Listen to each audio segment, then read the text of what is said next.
tracking is we opened the door on the new $20 million broadband infrastructure grant program yesterday. And so we're pretty excited to have the doors open and have, we know we have at least one eager beaver. We got a phone call 5 minutes after we had posted it. They'd already read it and had questions. So we know we've got at least a few people out there tracking that.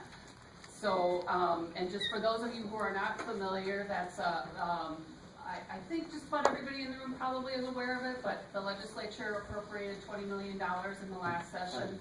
And that is a one-time competitive, that will be distributed in a one-time competitive grant round. It's focused specifically on areas of the state that qualify as unserved or underserved communities, which means they don't meet the FCC benchmark for broadband of 4 meg down, 1 meg up, or underserved as not meeting the state's goals. And so we've had a lot of interest all over the state, so it'll be interesting over the next several weeks to see what comes in, and a lot of good questions from a lot from providers, some of them in this room, which is wonderful. We're excited to see where that goes. And in fact, since we have time, I'd be happy to answer if anyone has specific questions about that, because I don't think we have time on the agenda and then on any other point. So if anyone does have questions about that, so it opened yesterday, it closes October 28th. There will be a 6-week evaluation process and scoring process with awards anticipated by the end of the year. And I guess I would just pause for a minute. Does anyone have any specific questions about that program? Nothing. Wow. What's the parameters of the award balls?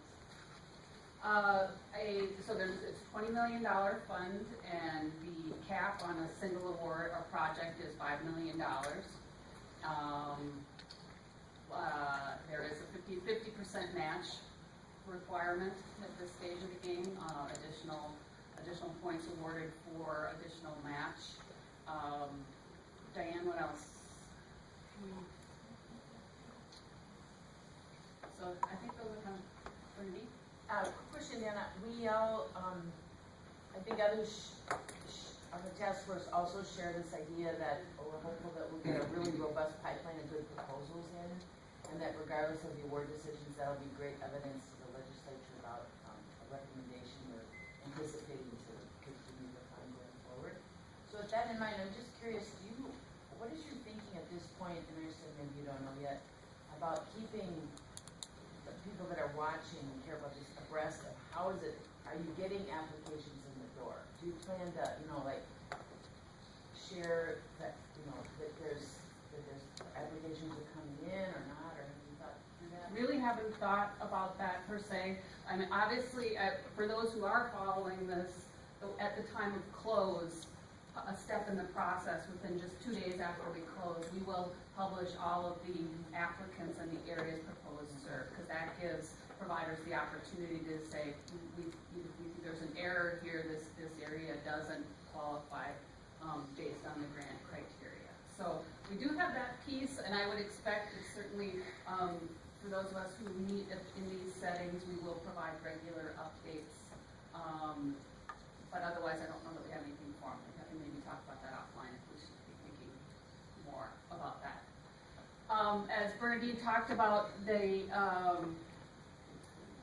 talking about wanting a healthy pipeline, basically so that we can use that to understand what the demand is out there and be able to tell the story. The other thing that our office is really busy with is preparing for the next round of discussions. And so just wanted to confirm that the commissioner received the letter from the task force, and though that input was incorporated into the internal discussions within DEED that continue to happen now about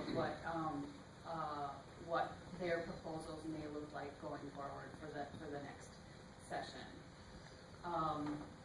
Other than that, I don't have too much more, but like I said, if there's anyone that has specific questions, call.